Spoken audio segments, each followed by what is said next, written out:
Bem, amigos, agora nós vamos comentar, ou iniciar os comentários a respeito da chamada administração indireta. Em blocos anteriores, nós já comentamos que a administração indireta é aquela que resulta da descentralização administrativa, por serviços, também chamada de outorga.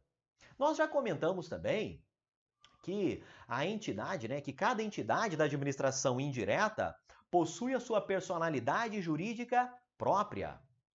E aqui nesse bloco nós vamos sistematizar alguns destes conceitos, algumas dessas regras e vamos aprofundar, comentando sobre as características comuns às entidades da administração indireta. Legal? Em outros blocos, aqui do nosso curso, nós iremos detalhar especificamente cada tipo, cada categoria de entidade. Então, nós estudaremos separadamente as autarquias, as fundações públicas, as empresas públicas e sociedades de economia mista, mas aqui nesse bloco a ideia é trazermos conceitos comuns a todas estas categorias. Tá legal? Então vamos lá, venham aqui comigo na tela.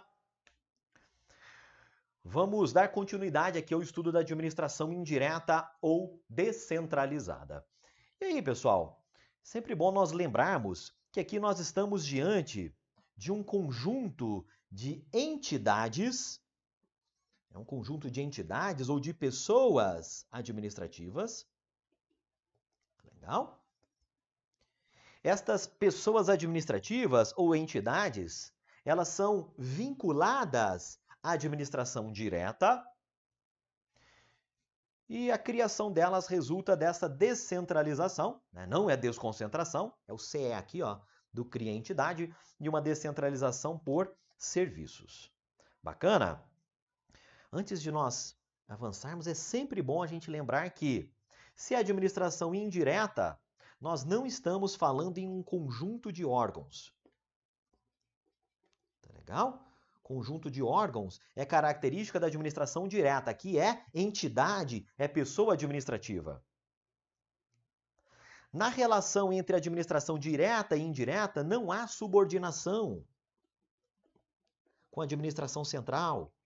Isso nós vamos detalhar mais à frente, porque é um ponto muito importante, é algo que cai bastante em prova, é a natureza desse vínculo que existe entre indireta e direta. E lembrando que essas entidades resultam da descentralização administrativa e não da desconcentração administrativa, que é aquela que dá origem aos órgãos públicos de um modo geral. Belezinha? Agora, pessoal, agora sim nós vamos efetivamente trazer conteúdo novo sobre a administração indireta. E vamos trazer aqui algumas características comuns a todas essas entidades. Tá legal? Seja uma autarquia, seja uma fundação pública, seja uma empresa pública ou sociedade de economia mista, essas 8 características que nós vamos comentar aqui na tela valem para todas elas. Beleza? Primeira delas, e talvez a mais importante aqui dessa tela, é o fato de cada uma dessas entidades possuir personalidade jurídica própria. Tá legal? Personalidade jurídica própria. E aí, lembrem-se lá, aqui é uma outra pessoa jurídica. Tá legal? É uma outra pessoa jurídica. Se a União vai lá e cria, por exemplo, o INSS, o Instituto Nacional do Seguro Social, como sendo uma entidade da administração indireta, quer dizer que o INSS possui uma outra personalidade jurídica. Então, existe aqui do lado de cá uma pessoa jurídica chamada União e do lado de cá uma outra pessoa jurídica chamada INSS. Legal? É como se a União desse à luz a um filho, uma outra pessoa, legal? Uma outra pessoa chamada INSS. Então, esta característica, essa personalidade jurídica própria de cada entidade de administração indireta traz uma série de consequências que nós vamos estudar aqui na tela. Se ela tem uma personalidade dela, própria dela, o que vai acontecer? Ela terá um patrimônio próprio. Ela terá um patrimônio próprio. Então, A gente imagine aí, né? Imagine aí o próprio INSS. Ele tem lá uma série de imóveis. E esses imóveis, eles pertencem à pessoa jurídica INSS. O INSS vai lá e faz uma licitação e compra carros novos, compra lá veículos, né, bens móveis. Aqueles veículos, eles estão em nome do INSS, não em nome da União. Legal? Então, o patrimônio de cada entidade da administração indireta, ele é próprio delas. Esse patrimônio não se mistura, não se confunde com o patrimônio do ente federativo que criou aquela entidade. Legal? Possuem patrimônio próprio. Né? Lembrando que isso aqui é uma decorrência, uma consequência da personalidade jurídica própria. Outra consequência da existência de uma personalidade jurídica própria é a chamada capacidade processual. Capacidade processual. Daudi, o que é que isso significa? É o seguinte, amigos, se você vai processar uma entidade da indireta, você vai entrar com uma ação no nome daquela entidade. Você vai entrar com uma ação contra, em face da própria entidade.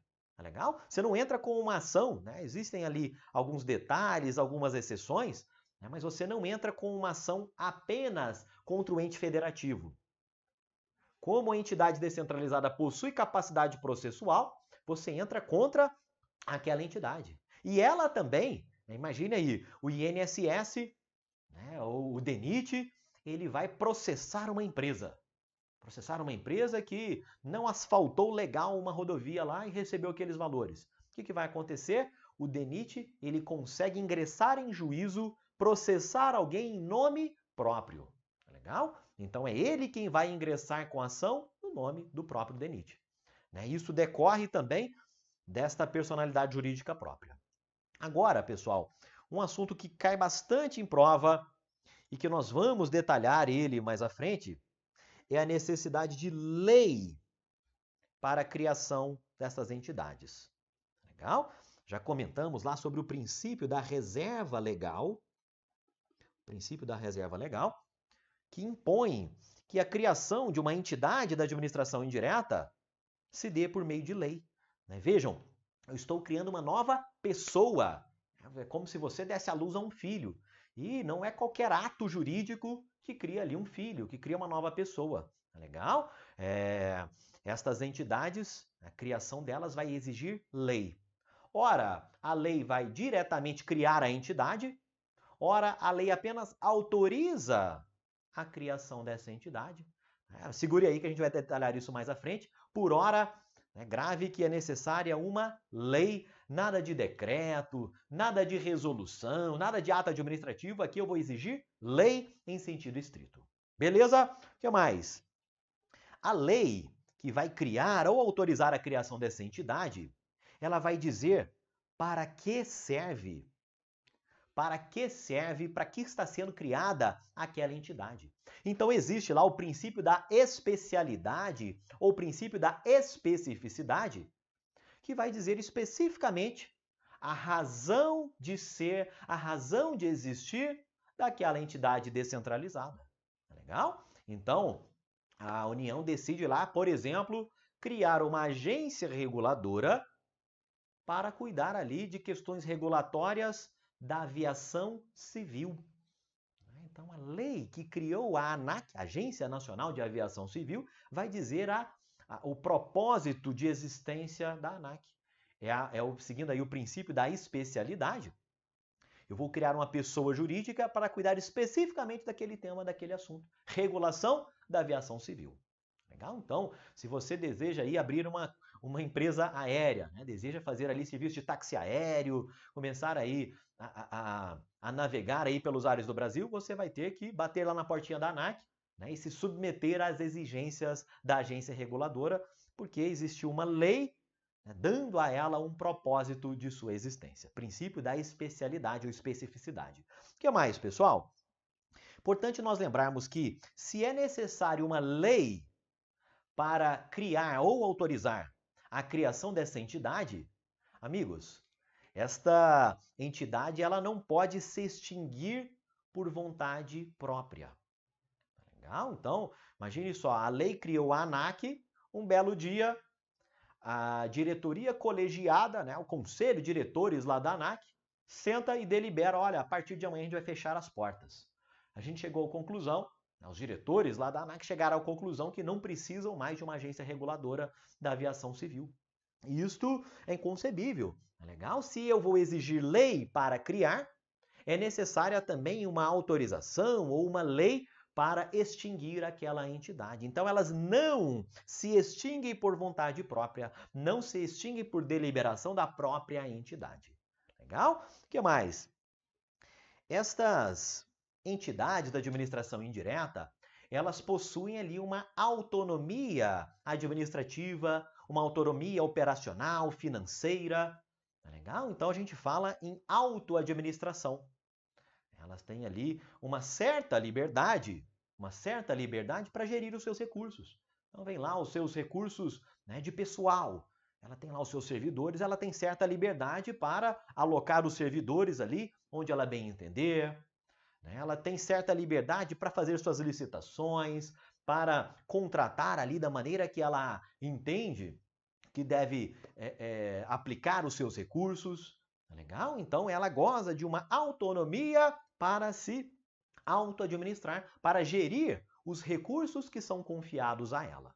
Legal? Agora, essa autonomia, amigos, nós vamos ver, ela não é absoluta. Legal? Existe uma certa liberdade. Não existe uma liberdade absoluta e amplíssima. Por quê? Ora, a administração direta criou aquela entidade da administração indireta para um propósito. Para um propósito. Embora ela tenha ali algum grau de liberdade, embora ela possua ali uma certa autonomia, ela deve alguma satisfação à administração direta. Tá legal? Então, ela tem uma certa, uma autonomia condicionada, e nós vamos ver mais à frente que existe um vínculo jurídico, existe ali um elo entre a administração direta e a entidade da administração indireta. Nós vamos ver qual é a característica, né? Quais são as características desse vínculo, desse elo que une a entidade descentralizada com a administração direta. Tá legal? É o que se chama, né, de controle por vinculação ou de simplesmente vinculação. Por quê? Porque essas entidades, né, e bote aí um asterisco nesse último quadradinho, essas entidades não se subordinam à administração direta. Legal? O que é exatamente esse não subordinar, pessoal? A administração direta não manda na administração indireta. Tá legal? Nós vamos ver ali a natureza do vínculo que há entre elas, mas não existe hierarquia, não existe subordinação, não existe dever de sujeição geral. E esta ausência de hierarquia decorre justamente do fato de as entidades possuírem a sua personalidade jurídica própria. Legal? Agora, amigos, nós vamos fazer o seguinte. Nós vamos detalhar um pouco mais esta relação que existe entre a administração direta e a administração indireta. Venham aqui comigo na tela. Olhem só. Nós temos, imagine só que nós temos aqui a administração direta. Legal? Administração direta. E aqui ao lado, nós temos uma entidade da administração indireta. Bacana? Uma entidade da administração indireta. Aqui, amigos, na tela, estão desenhadas duas pessoas jurídicas. Legal? Então, a administração direta, aqui é uma pessoa jurídica 1. Legal? E essa entidade aqui, ó, da administração indireta seria uma pessoa jurídica 2. Beleza? Tudo certo até aqui? Muito bem. Então, cada uma, esta entidade e a administração direta, cada uma possui a sua personalidade jurídica própria. Beleza? Cada uma possui sua personalidade jurídica própria. Bem, quem criou a administração, quem criou essa entidade aqui da administração indireta foi aqui, a direta. E ela criou a entidade para um propósito específico, né? O princípio lá da especialidade. Então, essa pessoa jurídica aqui em azul, ela tem uma certa autonomia, mas ela não é totalmente livre. Não é como, por exemplo, imagine só, foi criada uma empresa aí por um particular, uma empresa privada, e a empresa privada vai ter ali uma ampla liberdade de atuação. Diferentemente desta entidade que foi criada aqui na administração indireta. Legal? Porque há uma certa autonomia, mas há um vínculo jurídico que une a administração direta com esta entidade aqui da administração indireta. Esse vínculo que a gente desenhou aqui em roxo, esse vínculo não é de subordinação. Legal? Não há hierarquia aqui entre elas. Aqui vamos apagar para a gente desenhar completo. O tema aqui é muito importante mesmo em prova. É importante que você compreenda este trecho aqui da aula. Então aqui não é subordinação, não há hierarquia aqui nesse vínculo jurídico em roxo. Aqui é o que se fala, é o que se chama de mera vinculação. Mera vinculação entre estas duas pessoas jurídicas distintas. Na esfera federal, eu posso chamar isso aqui ainda de supervisão ministerial. A expressão que foi utilizada lá no Decreto-Lei 200 de 67. Então, eu estou falando aqui em um elo entre a administração direta e indireta, que é um elo de vinculação, também chamado de supervisão ministerial, também chamado de controle finalístico. Controle finalístico. Beleza? Muito bem, o que é isso aqui? Pessoal, como são duas pessoas jurídicas distintas, a pessoa 1 não manda na pessoa 2. Não há hierarquia, não há subordinação. Mas essa pessoa jurídica 2, ela também não é totalmente livre para fazer o que ela bem entender. Ela somente pode agir naqueles assuntos, ela somente pode atuar limitada à finalidade a finalidade prevista em lei que ensejou a sua criação. Então, a lei que criou aquela entidade vai dizer ali a sua razão de ser, o seu propósito. Vai dizer ali qual é a finalidade para a qual ela foi criada. E aí, pessoal, esta entidade somente pode agir para buscar alcançar aquela finalidade, a finalidade prevista em lei. Vou dar um exemplo aqui, um tanto quanto exagerado, mas para que fique bem claro qual que é a natureza deste vínculo jurídico entre a administração direta e indireta. Imagine só, a União criou lá, por exemplo, a Agência Nacional de Energia Elétrica. Legal? Criou lá a ANEEL. Muito bem. E criou a ANEEL para cuidar, para fiscalizar os serviços públicos de geração, transmissão e distribuição de energia elétrica. Então, está chegando aí a luz na sua casa, está chegando aí a eletricidade na sua casa, existe uma empresa, existem várias empresas que estão produzindo essa eletricidade agora e entregando aí na sua tomada. Legal. E o que faz a ANEEL é justamente fiscalizar a prestação desses serviços. Fiscalizar se essas empresas estão entregando aí na sua tomada energia de qualidade, eletricidade bacana.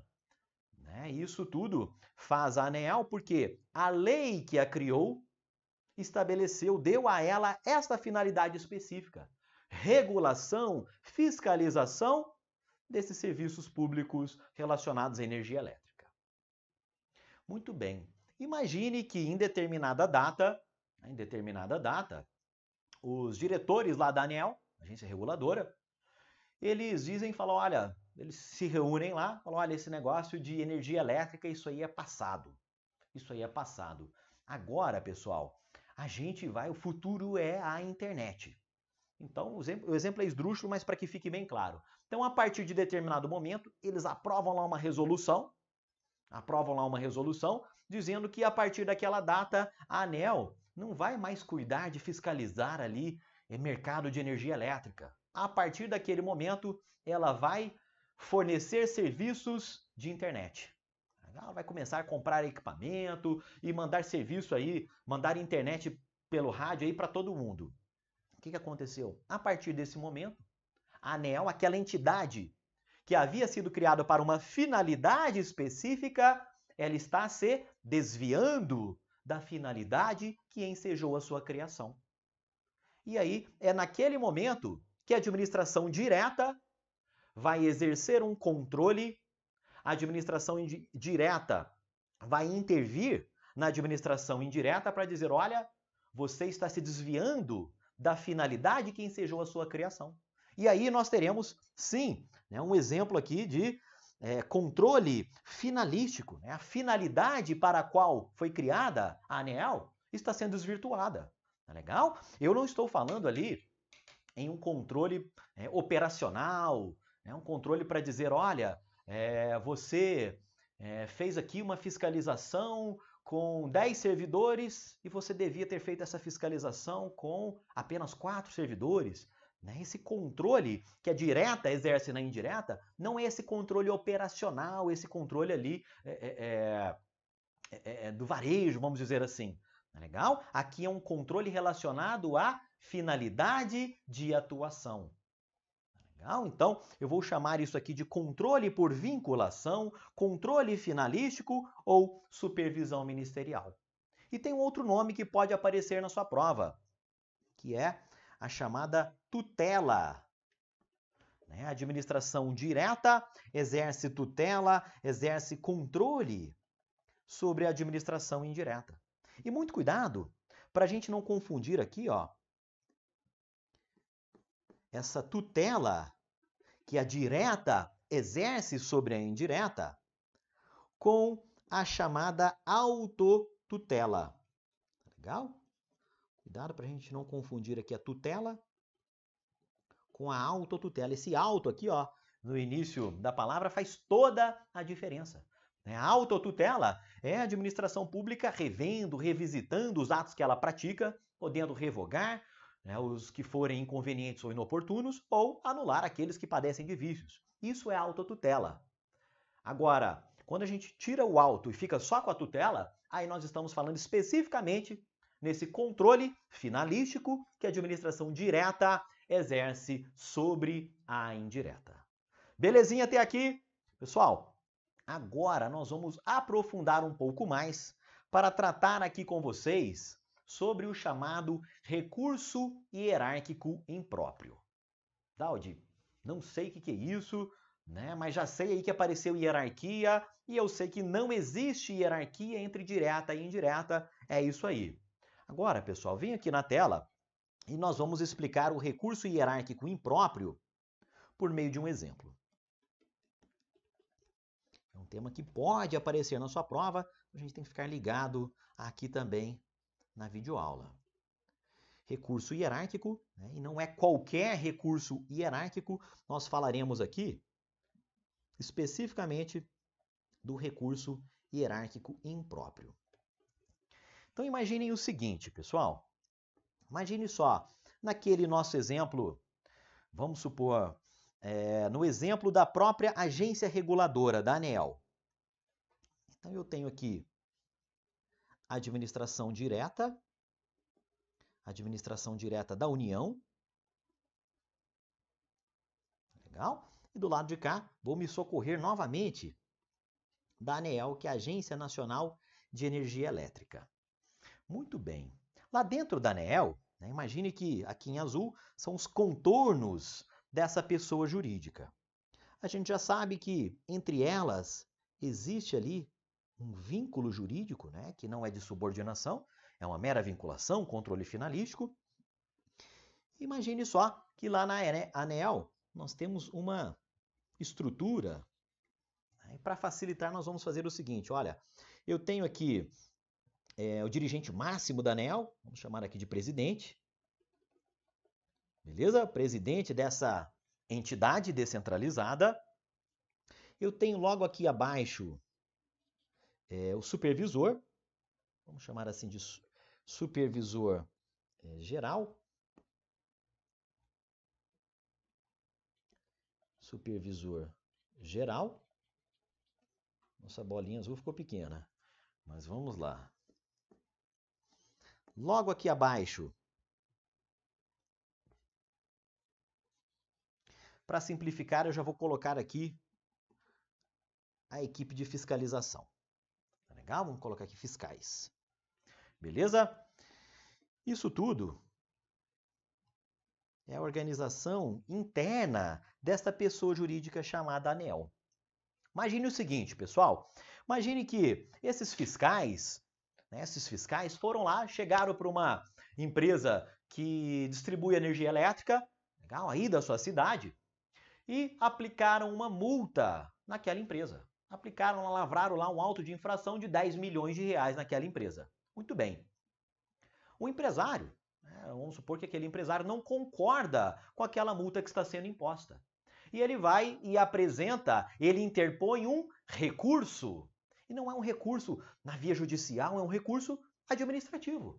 Legal? Ele vai chegar ali, né, e vai dizer, olha, senhores fiscais, olha, senhoras autoridades aí da ANEEL, esta multa que está sendo imposta a mim, ela é flagrantemente desarrazoada. Bacana? Então faz o seguinte, aqui na tela, o que acontece? Nós vamos desenhar aqui em vermelho o recurso que o particular interpôs em face da multa que ele sofreu. Legal? Então ele interpôs ali um recurso, os fiscais vão lá, dão uma lida no recurso, examinam o recurso, caso eles não concordem com aquilo, eles indeferem o recurso, né? Esse recurso acaba subindo aqui para o supervisor geral, legal? O supervisor geral vai lá e nega aquele recurso. E o empresário, né, aquela empresa da sua cidade que sofreu a multa, continua inconformado com a multa que acabou sendo aplicada. E ele vai lá, amigos, e interpõe mais um recurso. E ele faz o recurso chegar na instância mais alta.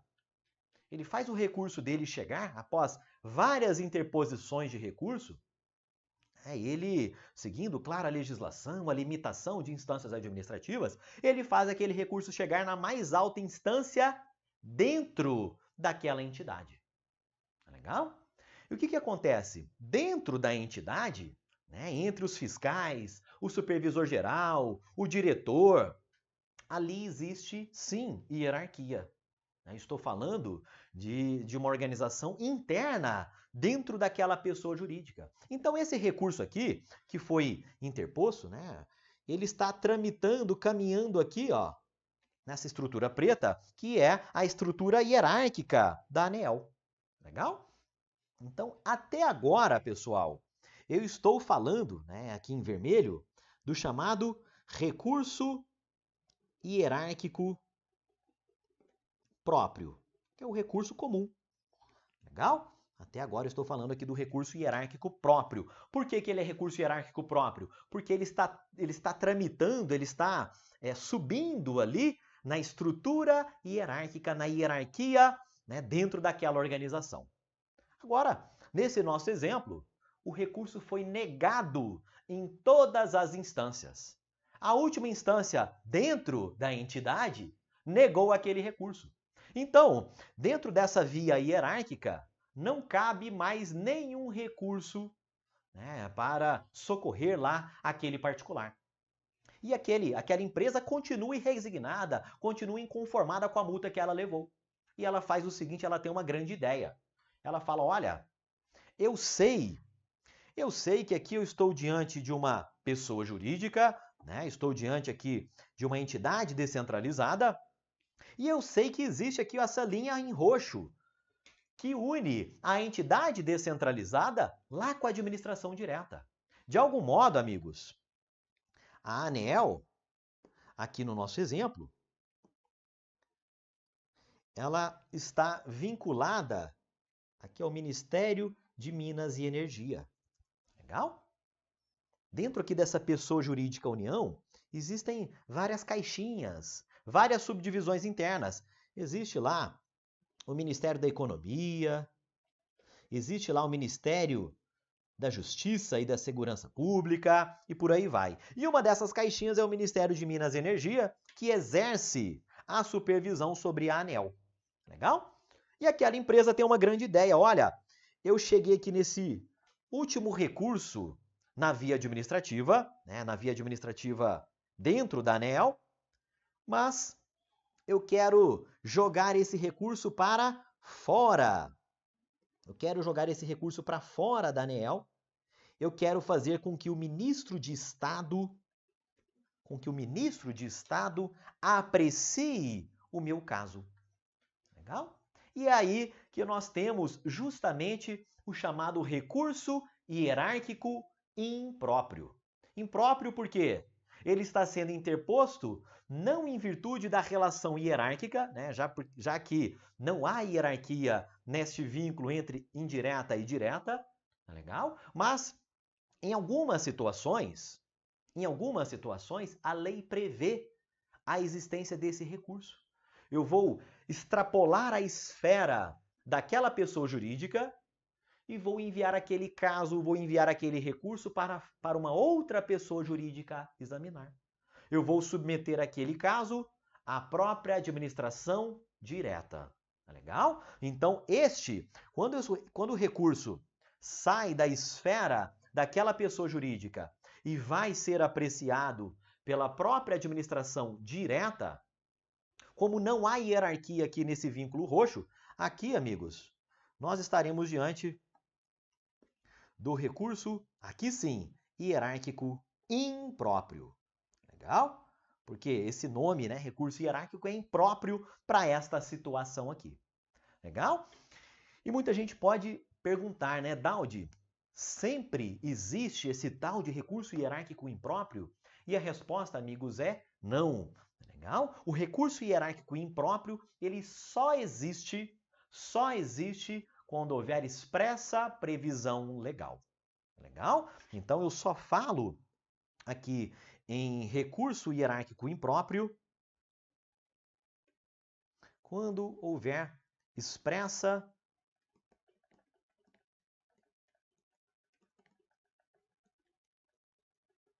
previsão legal. Legal? Se a lei expressamente não disser que existe naquele vínculo direito a recurso hierárquico impróprio, aí, amigos, não caberá. E aí, a última instância dentro daquela pessoa jurídica terá a palavra final na via administrativa. Legal? Agora, se a lei claramente disser que cabe recurso para a administração direta, né, para o ministro de Estado, diante do indeferimento, né, ou do não provimento de recursos pela última instância da entidade descentralizada, aí sim, havendo essa expressa previsão legal, caberá o chamado recurso hierárquico impróprio. E aqui, amigos, é importante nós comentarmos que o controle finalístico ou o controle por vinculação de um modo geral, ele irá depender dessa expressa previsão legal. Legal? Então, muita gente fica curioso, né, para saber na prática como é que funciona esse controle por vinculação, esse controle finalístico, e a resposta, amigos, ela está na letra da lei. Em cada entidade que é criada, a lei vai dispor sobre como é que é esse relacionamento entre a administração direta e a administração indireta. Legal? Então, esse controle, esses mecanismos de controle da direta sobre a indireta, eles, vamos dizer assim, eles não são naturais, eles não são inerentes a qualquer vínculo jurídico administrativo. Eles dependem de expressa previsão legal. Bacana? Tudo certo até aqui? Agora, amigos, nós vamos encerrar esse bloco e no próximo bloco nós vamos dar continuidade aqui ao estudo das entidades descentralizadas.